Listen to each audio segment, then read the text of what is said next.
আপনি যদি সময় মতো না ঘুমান, অর্থাৎ 9টা থেকে রাত 10টার মধ্যে যদি না ঘুমান, আপনার যদি পর্যাপ্ত পরিমাণ ঘুম না হয় তাহলে আপনার কিন্তু অনেক ক্ষতি হবে।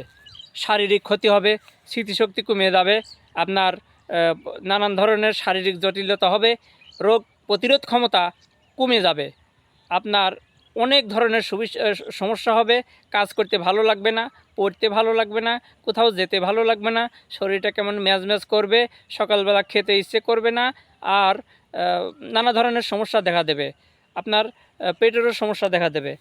তাই ঘুমটা হলো আপনার জীবনী শক্তি দান করে। ঘুম আপনার রোগ প্রতিরোধ ক্ষমতা যেহেতু বৃদ্ধি করে, তাহলে আপনার অর্থনীতির দিকে বেঁচে যাবেন। যদি আপনি সুস্থ থাকেন তাহলে সঠিক মতো ঘুমাবেন, আপনার লাইফস্টাইল ঠিক রাখবেন, তাহলে আপনি হয়তো কিছুদিন বেশি দিন বাঁচবেন। আর যদি আপনি ঠিক মতো না ঘুমান তাহলে কিন্তু খুব দ্রুত মৃত্যু এগিয়ে আসবে।